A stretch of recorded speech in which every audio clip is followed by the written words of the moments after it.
We'll just wait it to hit 3:11 and then I'll get us started.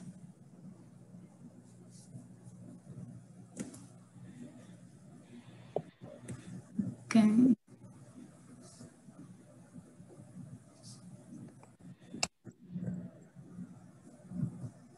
All right, so if you just logged in, please make sure you mute your microphone so we don't have interference. And I'll go ahead and introduce our speaker. So welcome to seminar, everyone. It's my pleasure to introduce our speaker for today, Dr. David Gent. He is a research plant pathologist at the USDA ARS Forage, Seed, and Cereal Research Unit in Corvallis, Oregon. And he's also a faculty member in the Department of Botany and Plant Pathology at Oregon State University. So his research focuses on two mildews of hops, powdery mildew and downy mildew, and he looks into biology, epidemiology, management, and he's one of the few experts on this topic in the country, right, Dave? So with that, I'd like to welcome you and look forward to hearing your talk.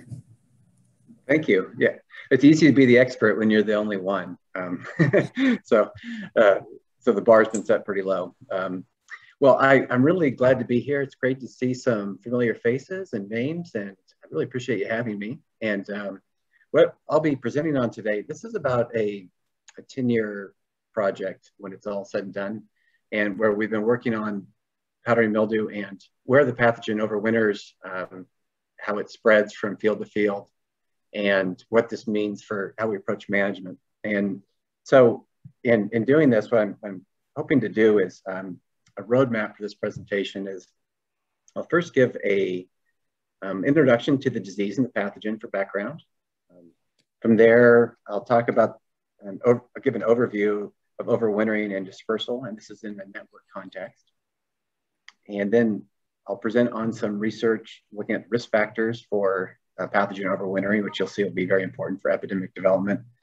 And what I'm hoping this will all do is build towards work we've been doing, trying to establish an area-wide management program for powdery mildew, and which quickly takes us out of plant pathology and into social aspects when we're talking about collective action with growers. So along the way, we're a year into Zoom meetings, so I realized this can be a long seminar on Zoom. So I planned a few breaks in here to break this up. And so I would encourage you when we get to those points, please come off mute and ask questions. And maybe this can be more like a conversation, less like a presentation. So with that, I'll get into the talk here. This is the organism and disease I work with a lot, this hop powdery mildew. It's caused by Potosphaera macularis. And like most powdery mildews, it's wind dispersed and has a very high fecundity, short generation time, and you can lead to these very explosive epidemics. This is one of, or probably the most important disease of hop in the Northwest. So the Northwestern United States is where 98% of the hops are produced in the country. And the pathogen was introduced somewhere in the mid-90s. So before that time, they had a few disease problems, but none were really serious, particularly in Washington state. But in 97, the powdery mildew became epidemic in the Yakima Valley, the primary production area in the country. And then in 98, the pathogen and disease were detected in Oregon and Idaho. And since then, it's become established, and we see the disease in all the production areas every year. This is what happens if you have a susceptible variety, you do nothing. And so what we're looking at, the harvested product on hops are the cones.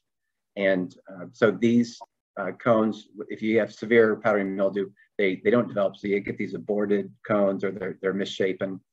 And in a situation like this, yield loss is about 90%. And you notice all this extensive browning too. These cones should be green. So the 10% of cones that are left, these are not saleable. So the loss is complete in a situation like this. So that's a pretty extreme example. This would be more typical of what you'd see in commercial production. So this would be, even with regular control measures, if you have a very supple variety, late in the season, you get infection, and you'll see not necessarily it's misshapen cones or aborted cones, but you see a lot of this discoloration that develops. This is a quality defect. Color is correlated with quality, and it can lead to some indirect yield losses during the picking process. But here's another example. So this is a variety called Willamette. This was heavily used. It is heavily used by Anheuser-Busch, like in Budweiser and some of their other brands. And you can see there's a couple of cones here. Here's one here, and here's one here. They have some discoloration, some slight browning. The hops are perishable, so they're kiln dried after they're picked, and that discoloration becomes more pronounced after drying. So these would be what this crop would look like after they're dried. So there's a bleaching of color, and this is very conspicuous to the buyer, to the brewer. And depending on their appearance, they could be rejected. So you can see this is a common 1 to 10 color scale that's used in the industry. And so this would be no damage here, and this would be like extreme discoloration. And so hops are produced under production contracts that specify color standards. So depending on the language of that contract and market conditions too, this could lead to rejection if you have these quality defects. And that's what we see here. So these are after harvest. These bales are about 200 pounds each, and they're worth maybe $1,000 each. So this is all this crop just here waiting to be burned. So there's a lot of potential for crop damage, even from quality defects. So one of the reasons this disease is so difficult to manage is because, as I just mentioned, what we really care about is this cone infection. And cones on hops, those develop starting around, blooms around July 1st in the Northern Hemisphere, and harvest is in late summer. So somewhere out here is harvest, but the pathogen becomes active essentially when the crop emerges. And so you have this very long period where you're controlling the disease on leaves, trying to reduce disease levels, delay disease onset on the cones. So you have this very long period from, say, mid-April out until maybe mid-August or so, you're trying to control powdery mildew. So it's a very long period of control, and it can be very difficult to control as well. And the basic, all the management practices that are deployed, they're all about minimizing cone infection and delaying cone infection. So reducing the amount of inoculum at bloom and cone development, and delaying that infection as long as possible. So there was a former research associate in my lab, Megan Toomey. And so Megan did some work where we took cones at various developmental stages and inoculated them with the fungus, and then tracked those individual cones to harvest. And this is what it looks like when you take cones at these developmental stages and you inoculate them. That's what they look like at harvest. So you can see when you get infection during these early stages of cone development, so at bloom or within the first 3 weeks since bloom, this is where you get the most severe both yield impacts and quality defects.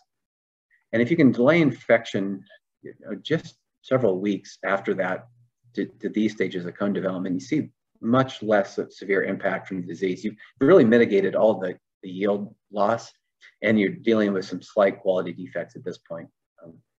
And just for comparison, this is our non-treated control here on the far right, non-inoculated control.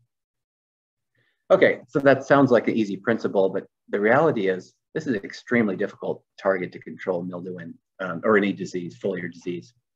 So hops are perennial, the root system is perennial, but the shoots are annual. And so every year from about mid-April to the 1st of July, you'll have 18 feet of growth. And so you have this very rapidly expanding canopy and a very dense canopy. And so this is an extremely difficult target if you're going to use fungicides for trying to protect this. And this combined with a long period of disease control and a rapidly reproducing pathogen makes for a pretty difficult disease. So host resistance, of course, would be the desired form of disease control for hop powdery mildew and other diseases as well. And it's a major emphasis of the public and private breeding programs that operate in the Northwest. And so, as I mentioned, the pathogen introduced in 1997, and up from 97 to about 2012, the dominant pathogenic race of the fungus had a virulence of VB, V3, V5. And so what that means is that in hop, there's 7 described R genes, major R genes. There's almost certainly more than that in hop, but there's only 7 that are described. And so the dominant race of the fungus could infect plants that had this RB resistance, R3, or R5. Around 2012, there was a second race of the fungus that became dominant in the region. So it had this same 3 gene virulence, but additionally had virulence on R gene called R4 and R6. So R6 was a broadly deployed resistance gene used in both the public and private sector.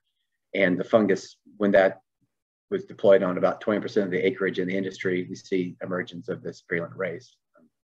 Just as an aside, R6 was the R gene that was deployed, but when the fungus overcame R6, it also overcame R4 as well, even though this R4 wasn't deployed.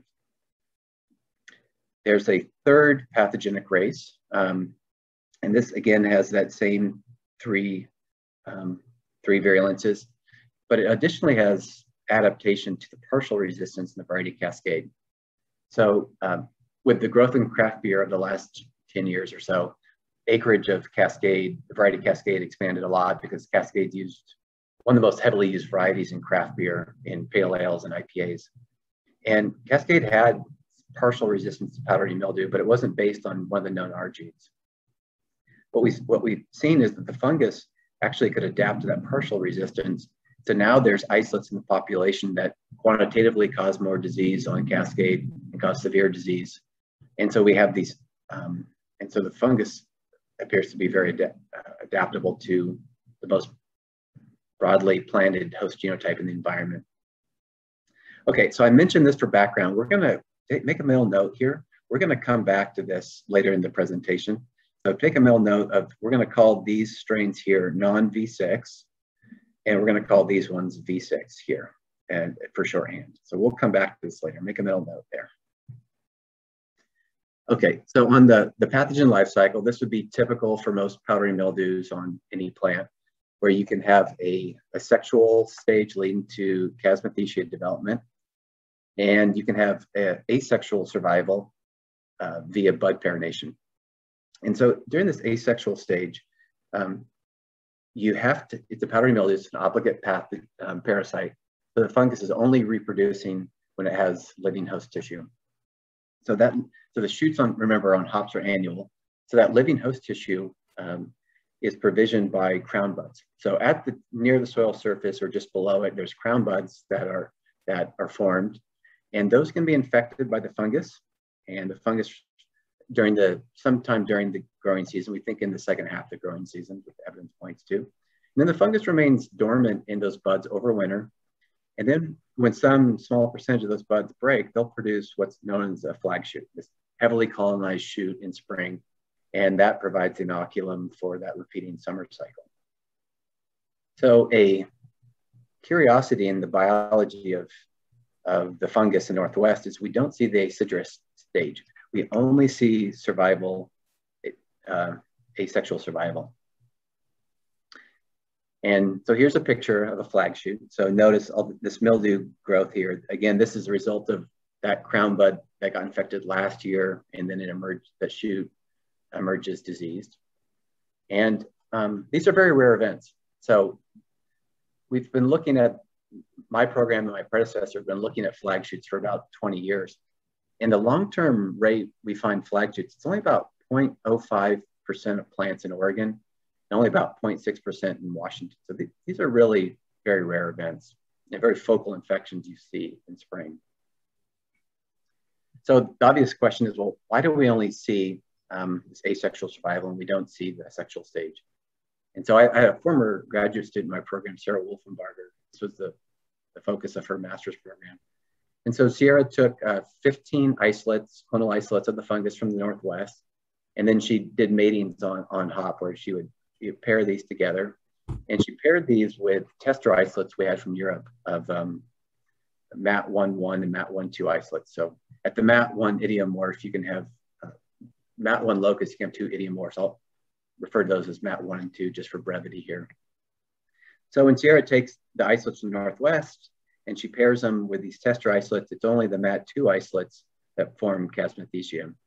So what this suggests is, one, the fungus is heterothallic, and it suggests the absence of Chasmathecia is due to the absence of the MAT2 isolates in the Northwest. So Sierra then, she identified the mating type genes and developed PCR assays to quickly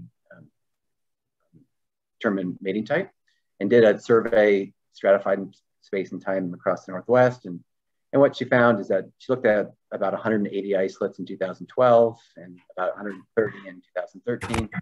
And these all turn out to be MAT1. And so this is pretty strong evidence that the absence of the sexual stage is due to the absence of this MAT2 mating type in the population.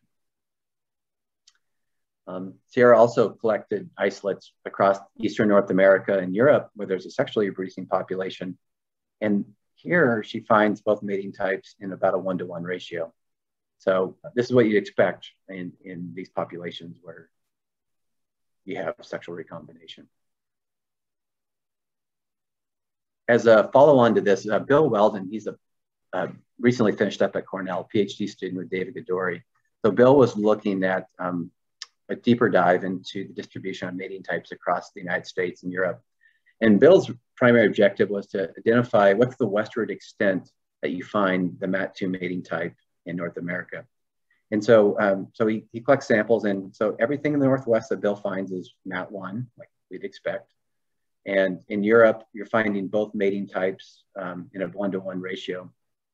And then in Eastern North America, so he had samples as, he found MAT2 as far west as Minnesota.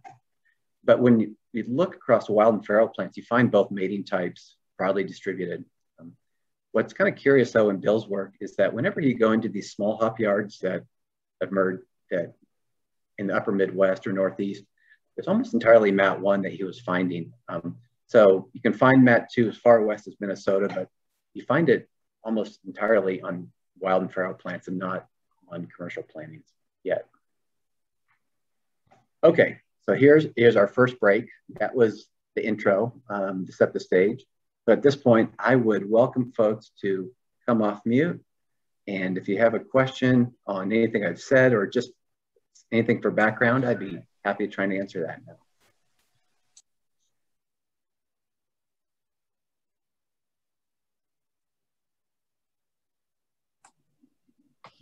I have a question. Yes. I'm Roger Wise. I'm also an ARS scientist here at Iowa State, and I work on powdery mildew. Anyway, the question I had was in overwintering in Oregon. So you mentioned it was mostly asexual or exclusively asexual. So doesn't it freeze in those crowns and would kill the spores, or is the house mildew actually different than the cereal mildews? Yeah, so it's not the conidia that are surviving. It's actually the fungus it's bud infection that's leading to the parination, and so so you actually have a buds colonized, and so I guess the overwintering structure would be the haustorium, really. In that sense, in those buds. And so you're right, well, sorry about that. So you're right, Roger. So like on apple, for example, you have the bud parination there. And on apple, what's been reported, and on grape too, is that you're more likely to see that bud parination in temperate climates. And in colder climates, those mildew infected buds on apple and grape are less cold hardy. And we see that on hop to some extent, but you have these, but these are right at the soil line or just below the soil line. So it has to get really cold to actually completely kill those mildew infected buds. I had some other questions, but I forgot what they were now. Well, we'll have another break. So maybe it'll come to you or it'll come at the end. All right, well, thanks. I'm gonna keep moving here. Unless there's, well, before I do that, is there another question that, before I do that? Looks like Lena, you had one. Yeah, I was wondering, the hop varieties that we have in the US, have they been bred in the US, or are we growing a mix of European varieties? Yeah, good question. It's a little bit of everything. Mostly what's in the US is bred in the US. Craft beer is based on germplasm that is distinctly like from North America. And mostly bred in the US and mostly germplasm that originated from the US. And what you find is like the germplasm that has all the unique flavors and high yield potential, as a rule of thumb, tends to be very susceptible to both mildew diseases. Of course, it's always the case. All right, well, that we will have another break in about 10 or 15 minutes, so don't worry. You don't have to hear me that much longer before you get a reprieve. All right, so if we this is a micrograph of a hop leaf, and here are Chasmathecia, and in P. macularis it has very long appendages, and so let's see if we can trace one of these. See these super long appendages, and so these long appendages are formed, and they effectively anchor the Chasmathecia. They're embedded in the panos mycelium. They're anchoring that to the infected tissue. So in some mildews, like the great powdery mildew fungus, Chasmathecia are dispersive. So they disperse from a grape leaf onto the trunk or the exfoliating bark, and that's where they're born. But with hop mildew, these adhere very tightly to the diseased tissue. So the tissue that's diseased this year, there's Chasmathecia present. They'll be present on that tissue over the winter into the spring. So that's important because this would be at present in the Northwest. This is basal foliage on a plant late in the summer, and you'll see all this mildew here. And so this isn't directly leading to overwintering at present, because this tissue will die, and the associated pathogen associated will die too. But you can imagine if both main types are present, there's Chasmathecia present, this would be loaded with Inoculum and Chasmathecia. And this Inoculum will adhere tightly to these leaves. And remember, these hop shoots are annual. So you effectively would have a bed of Inoculum. As the shoots are emerging in spring, they'd be emerging through this bed of Inoculum. But fortunately, we don't have the sexual stage, so this isn't directly an issue. It's Flagships, that bud parination that leads to overwintering. And so this is about a 20-year time series of surveys from commercial hop yards. And this is the percentage of plants in the yards that have Flagships in Oregon and Washington. And when you look at this, what you notice is that there's some interannual variation in Flagships. And again, you're seeing these at about 10 times higher rate in Washington versus Oregon, but these are still rare events in both states. And so what this translates into, in Washington, we see about 7 of these Flagships per acre of susceptible varieties. And in Oregon, this is like Sasquatch. You're finding 1 per 3 acres. And so it's really like when you find one, you kind of get excited because these are such rare events. And what I'm showing here, this is a very simple model showing the effect of sanitation, or the predicted effect of sanitation. And so if we go from 1 Flagshoot in a hop yard to 100 Flagships in a hop yard, and we make some simplifying assumptions about disease spread, we would expect to see a fairly substantial delay in disease development from a relatively modest reduction in the dose of primary inoculum. So that's theoretical data, but this is actual real data here. And so this is, in this project several years ago, we actually conducted a census of hop yards in a production area in Oregon that has a history of powdery mildew. So we sampled every hop yard on every farm, and we ended up at 107 hop yards. And so what we're looking at, this is the proportion of plants with mildew. So this would be 0, and here's 80% of plants here. And then we conduct the sampling monthly.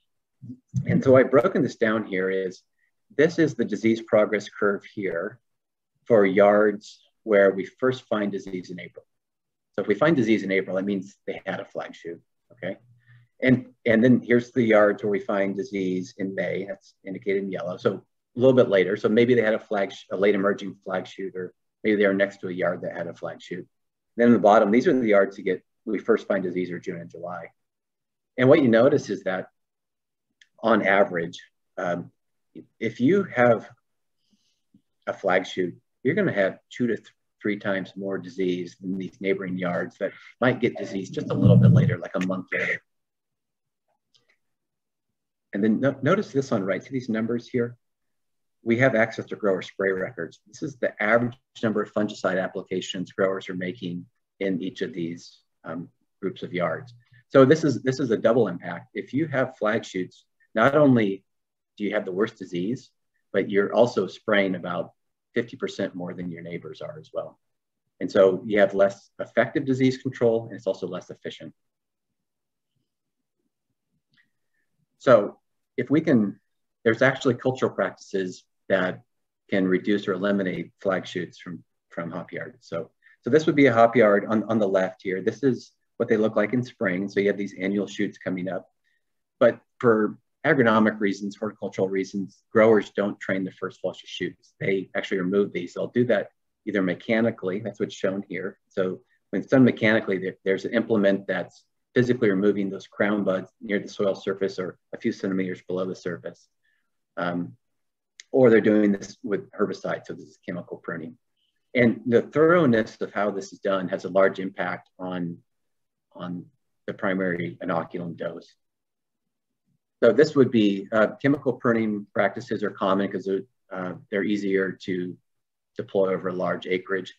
And the quality of how this is done becomes important for the effectiveness of disease control. So we take a situation like this, and you kind of notice that, you know, they've applied some desiccant herbicide and they've killed maybe half of the plant. There's still a lot of green tissue here in the center of these plants. And if you look at enough plants, eventually you'll find that there is, where there's green stems or green leaves remaining, you can find some powdery mildew if you look at enough plants. So this is like the cultural practice that we promote, and this is this very thorough spring pruning where you've thoroughly eliminated that green tissue, therefore eliminating the substrate for the fungus. And if you do this very thoroughly, you can actually have a local extinction of the fungus in this field. So in the course of a project, we took notes, did ratings on growers, the thoroughness of their spring pruning. So sometimes we rated excellent if we couldn't find any green tissue remaining after that pruning practice.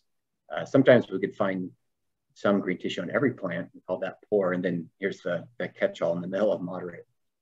And so if we look down here at the bottom at powdery mildew, when we look at over a large number of fields, how many fungicide applications growers are making on average? These growers that have that thorough pruning in spring, that's all you know about a field. What you find is that they're spraying about 20% less active ingredient than those yards that don't have that thorough pruning.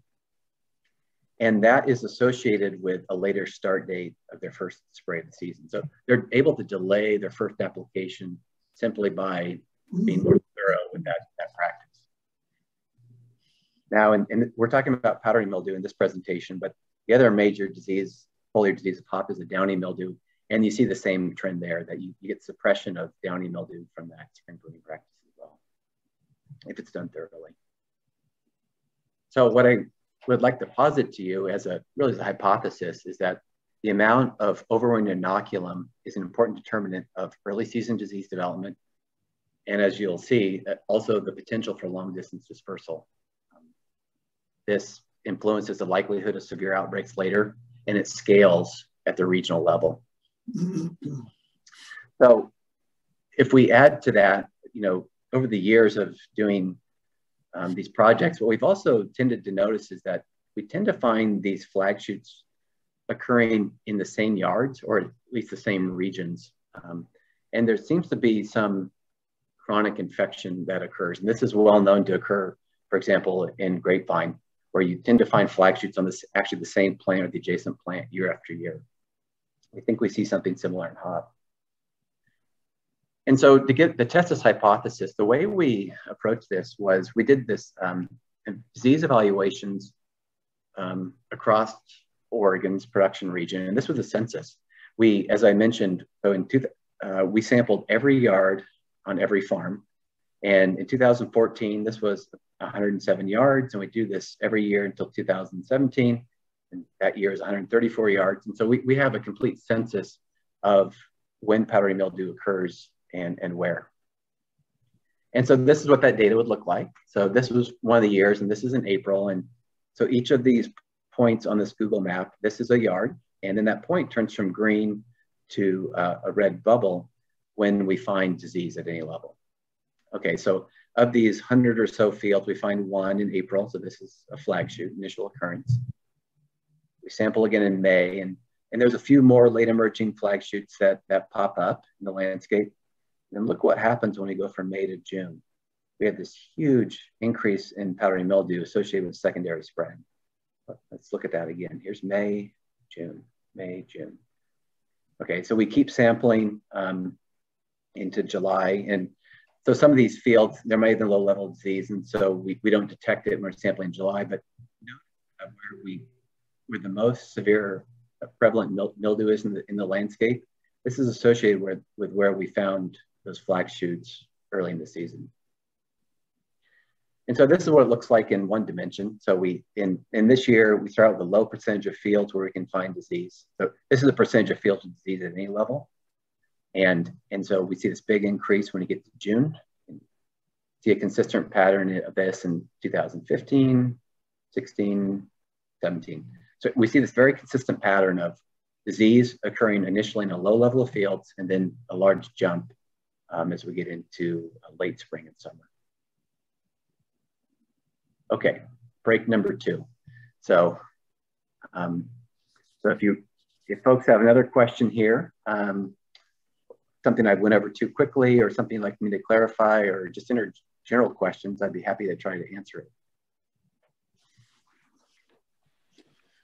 Dave, does anybody routinely spore trap? Any of the growers routinely spore trap?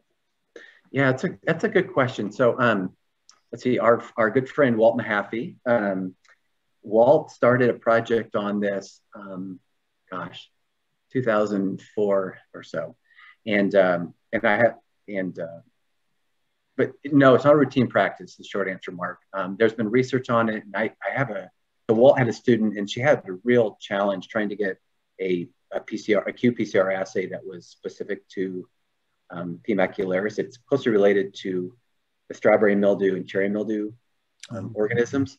So the challenge has been trying to get something that's specific and sensitive.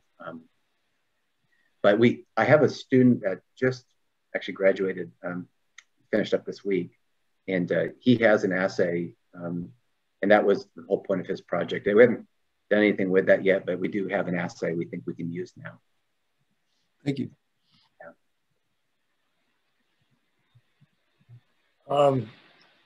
This is an unrelated question, but I Sure. remember the question from the beginning. Okay. Showing the phenotypes of the hops, either damaged or not damaged. What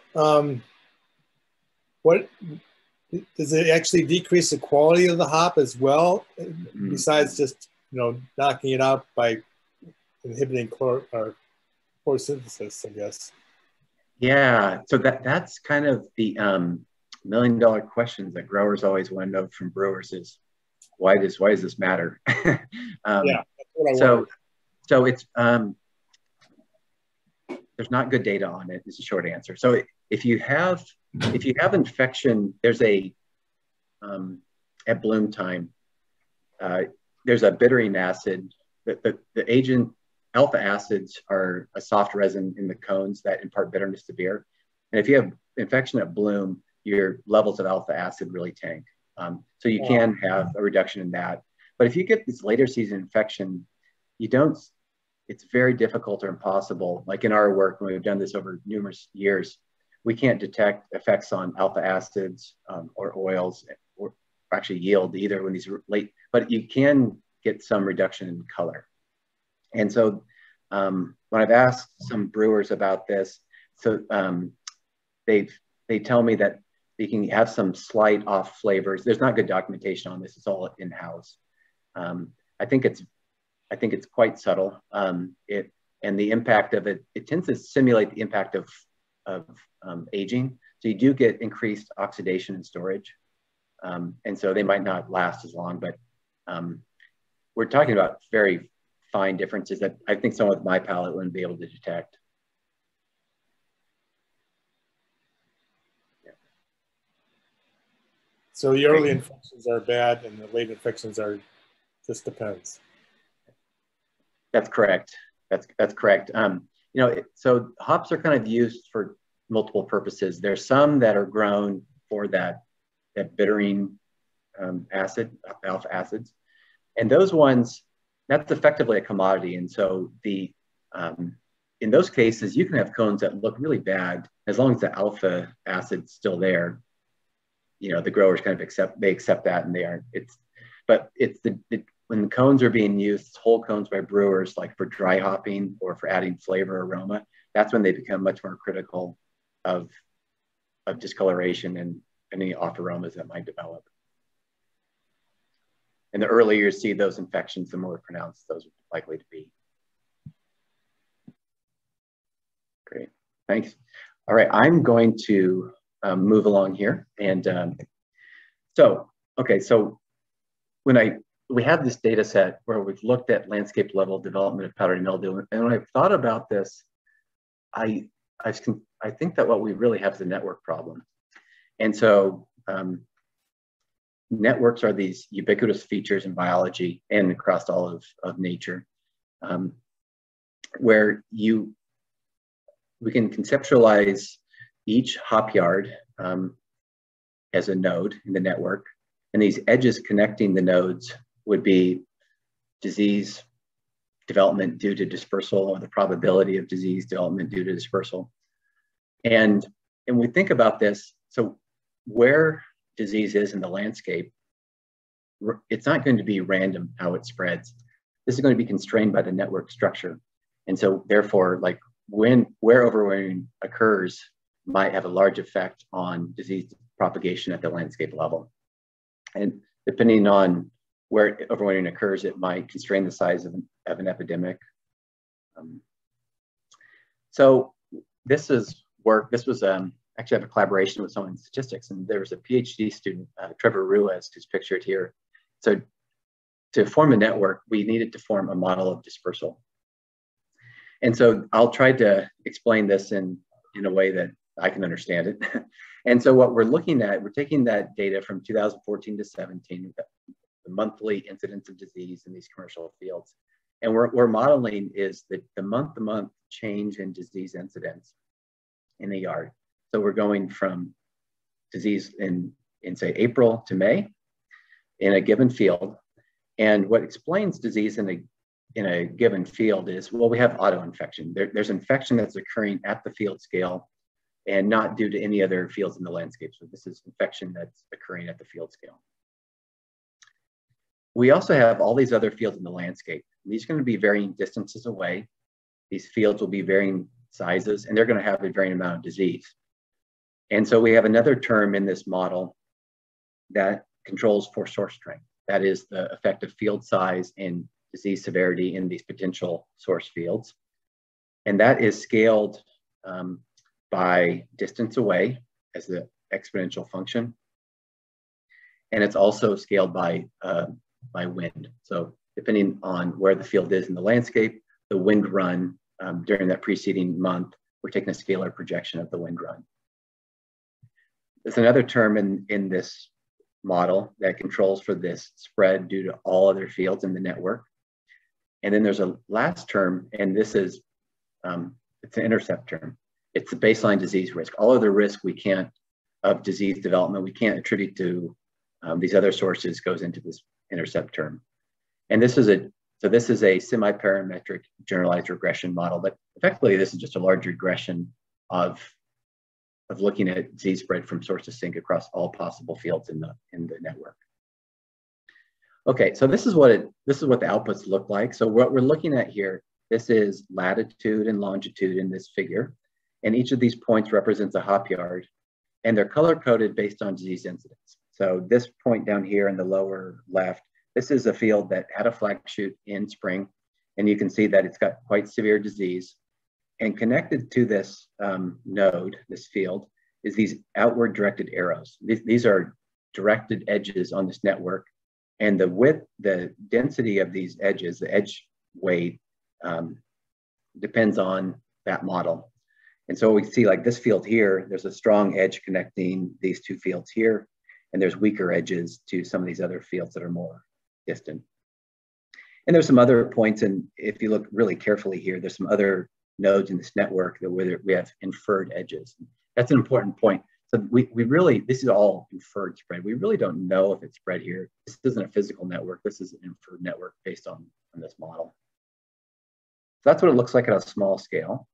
Then when we zoom out, we can look at this at a larger, the landscape scale. So what we're looking at here, so this is the May to June transition. This is June to July at bottom. And this network one, we actually have two networks here. Remember when I mentioned earlier on that there's multiple pathogenic races of the fungus? So this, we actually, when we did this project, every time we'd find disease on a variety whenever we'd find disease, we would collect up to 5 disease leaves from that field, and we'd bring it back to the lab, and we would inoculate a differential cultivar with 5 isolates from these fields. And we could tell that the mildew had that V6 virulence or not, because if it had that V6 virulence, it can go to a broader set of fields. So we have 2 networks that are formed here. This is one, the network for the V6 inoculum. This is for the non-V6 strains here. And what you notice is that, so most of the spread is actually very localized. It's within a kilometer or 2. But you do, particularly later in the season, there's these edges with a non-zero probability that you can have dispersal occurring over 10 kilometers or more. And this is more common with this V6 strain of the pathogen. And it's more prevalent late in the season. So one of the really interesting things here is that we can, when you analyze networks, you can look at some different measures of centrality. And what we use as a measure of centrality in this work is the outward directed degrees of edges. So we want to know which fields are sources for numerous other fields. So when you look at the distribution of this outward degree centrality, what we're really interested in is this tail of this distribution here. These are fields that are we're predicting are the source of mildew for numerous other fields. So what are these? Are super spreaders. These are yards that have a disproportionate impact on other yards in the landscape. And so we drilled down, we looked at what's the profile of these yards that are super spreaders. Well, they tend to be located nearby, like within 1 to 2 kilometers of a dense plain of other fields. So they're in close proximity, right? They tend to be planted to those varieties that have R6. And because of that, when they get powdery mildew, they have that V6 virulent mildew present, which can infect more yards. It's not like it's going to be blocked in certain fields by host resistance. They typically had severe mildew in spring, and that's usually associated with the prior occurrence of a flag shoot. And this last point's interesting. We find 90% of these super spreaders occurred on 3 farms, actually. So what we're dealing with is these super spreading events are actually, it's a small number of fields that are responsible for a disproportionate level of disease spread at the landscape level. So the obvious next question is, well, we really want to know where and when flag shoots are most likely to occur so that we can do something differently in this subset of fields for management. And based on this 20-year data set of where we find flag shoots, we've analyzed this, and we find in a univariate mode, we find evidence that you find flag shoots associated with disease levels last year. When you have more disease last year, you're more likely to have a flag shoot the next year. If you had a flag shoot last year, you're also more likely to see a flag shoot the next year. We find evidence for that. Variety susceptibility, the spring pruning practices I mentioned, and then also like, as I mentioned to Roger, the winter temperature, particularly in Washington State. Following a cold winter, we tend to find fewer flag shoots, particularly in Washington State where the climate's just generally colder than Western Oregon. Okay, so this is just a subset of the data from, this is the data from 2014 to 17 from the census in Oregon. So if we look at where flag shoots were absent or present, and we look at how severe disease was the previous year, what you see is that where flag shoots were present, those yards tended to have more severe disease the previous year. In the current season, these yards definitely have more disease than yards where the flag shoots were absent. And if we look the next year, they have a higher frequency of flag shoots as well. So this is a circle of life. Disease begets disease. We find flag shoots where we found severe powdery mildew, and we find flag shoots where we found flag shoots before. And so it's just pointing that we've identified some risk factors for flag shoots. The other thing that came out of this, this large data set is that we do find association between this cultural practice of pruning in spring, how it's done, and the prevalence of flag shoots. And so you see a fairly substantial reduction in the risk of a flag shoot when you're using mechanical pruning, which is more costly and time consuming to do, versus chemical pruning. So we've taken this in a univariate mode. If we've formalized this with a Bayesian logistic regression. And so we said, what we really want to know is what's the probability that a given field will have a flag shoot? And we've identified several of these risk factors, and we've combined these into one model. And this is what it looks like. This is really what the grower information they need is, what's the probability that a given field will have a flag shoot? So if we look at, did that yard have a flag shoot last year? Did that yard have disease last year at any level at all? And then how thorough is your pruning in spring? If you have none of these risk factors, it's a really low chance you have a flag shoot. It's only like 1 out of 1,200 chance. If you have one risk factor, your risk goes up fairly substantially. Now you're looking at 1 out of 60 or 1 out of 150 chance. If you have 2 risk factors, it goes up even higher. And then the trifecta, if you have all 3 risk factors, your risk of a flag shoot in that field is about 1 out of 2. So this table effectively is a decision aid, because the grower at the end of the last season, they know, did they have a flag shoot in that field or not? Did they know if they had disease or not? And they can't change these 2, but they can change this last one. And so this is a way to prioritize, where do you deploy these more expensive and more time-consuming mechanical pruning practices?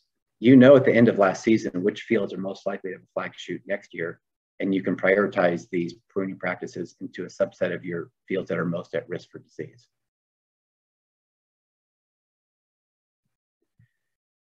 So, and in the course of this project, I mean, I really care about what growers are helping their management. So we did surveys to look at impact, and when we ask growers about how they've changed, what we find is about 50% of them report that they've changed how they prune in spring, which is great. And even if they didn't change, about 80% of them said they're trying to be more thorough in their pruning practice. So we've seen really good changes at the individual farm level. But this problem's bigger than just the individual field level, individual farm level. There's a landscape effect of this, because the dispersal of the pathogen isn't limited to the boundaries of individual fields. What this means is that the next gains in management efficiency require scaling of management efforts. And so in this last, I've got like a minute left here, so I'm going to try and wrap this up. We started thinking about what would this look like if growers were to share information and even coordinate in their management. And this moves us quickly out of plant pathology into a sociology context. And so I worked with Dr. Jennifer Sherman at Washington State University. And the way we've conceptualized this is in the theory of cooperation. So there's Elaine Ostrom's a Nobel laureate who's done a lot of work here. And this is the basic model of cooperation. The central aspects of cooperation are trust, reciprocity, and reputation. And these build on each other in a virtuous cycle if they're present, or they can go the opposite direction in a vicious cycle and destroy cooperation. It's easier to have cooperation in small groups and when there's symmetrical interests and resources, because this really building, because this enables face-to-face communication, which enables people to know each other and to build trust, or to arrive at shared norms. But again, trust becomes a central aspect of this. People interacting over a long time period is key to cooperation.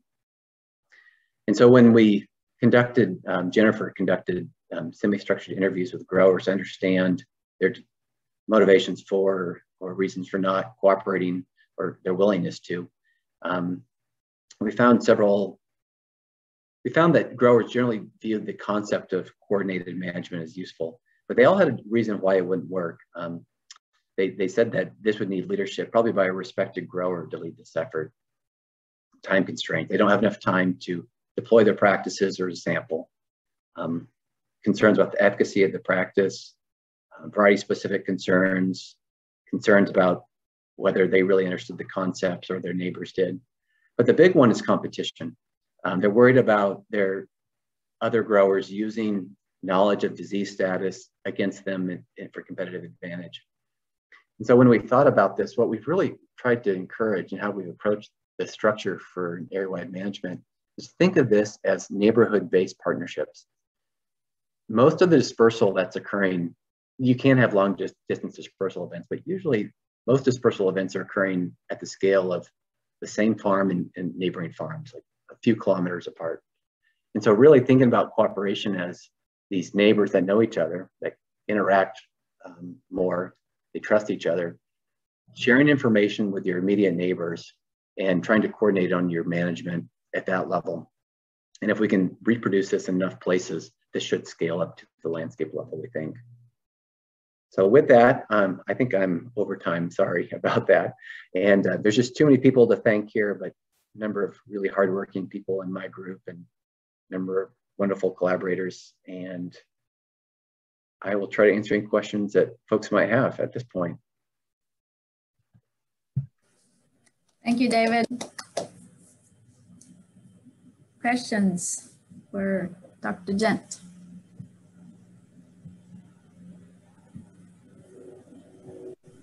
Hi, this is Tom Harrington. I was wondering what type of irrigation you do with the hops, and otherwise I would think the spring would be pretty dry conditions or low humidity conditions. Right. So it varies. Typically drip irrigation is the short answer, and that is, and they put the drip tubing right in the surface, so it's not buried. Okay. And in Washington State, it's a semi-arid environment, and Southern Idaho it is. So they're starting to irrigate as early as like early May. In Oregon, this is a wet maritime climate, so they won't start irrigating. It's rainy in spring, so they won't start irrigating until mid-June. But typically drip, and that's kind of one of the reasons those mechanical pruning practices are so expensive. They actually physically have to remove that drip tubing each year before they can do the mechanical pruning. And that's why there's a big commitment if they're going to do that, because the tubing's in the way. Well, in some of these areas, then ascospores, if they were dispersed, would probably find conditions for infection, at least in Oregon. And if that would be a threat, is there any kind of program to keep the other mating type out of the Northwest? Yeah, good question. So Bill Weldon, the PhD student at Cornell, he actually looked at ascosporic inoculum. So he basically seeded plants with infested debris. And so in New York, yes, you definitely, it is a source of inoculum. And then the question was, so what can you do about it? Oh yeah, you know, Chasmathicia are really tough once they're formed. So it's too late really to do very much about it once they're formed. You know, that if they're buried in the soil, I mean, that would tend to reduce they're going to degrade in the soil. There's not good data on this, but you would think that minimizing disease levels during the season, like with pesticide applications on their practices, would reduce the amount of ascocarps as well. Oh, I was thinking more about in the Northwest. Are there quarantine restrictions? Or? Oh, sure. Yeah. Yes, I missed that. There is quarantine. So because of that initial work where we only found that there's a MAT1 meeting type in the Northwest, the states of Oregon, Idaho, and Washington, the growers worked with their state departments of agriculture to enact a quarantine that prevents movement of plant material outside the region, so they can freely trade. Hops are clonally propagated, so they're trading plants between 3 states, but they're not permitting it from outside the Northwest. Okay, thank you.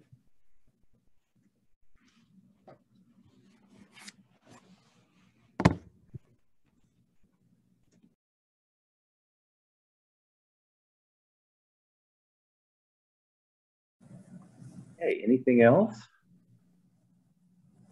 I do have a question, Dave. So how widespread, how many, what would you say in a year that's conducive to powdery mildew? What is the prevalence in your fields? How many fields have that inoculum there? Yeah. So what? So early in the season, so as a percentage of plants in Oregon, it's about 0.05% of plants. That translates into about 5% of fields in Oregon. So it's not very many, really. It's really a handful of fields that actually have primary inoculum. Washington's higher. I shouldn't guess because I don't I don't know what it is, but it's higher in Washington, but it's still far less than half, and it's a minority of fields. Okay. And if they do have it, then it's a major problem. Because I mean, so mildew in Washington, so most of they're going to have a problem whether they have flagships or not. It's a matter of when they have the problem. So it delays epidemic development. And depending on where you're located, you might actually escape disease for the entire season, never see it in an individual field if you're somewhat isolated and you don't have overwintering in that field. If you get into Washington, where hops, the industries, 75% of the hop industries in Washington, flagships are more prevalent, and you just have the denser planting across the landscape. It's really not about escaping disease, it's just delaying disease by potentially a month. Mm-hmm. And that would be, so there's the varieties, they've planted the right variety, but then sprays?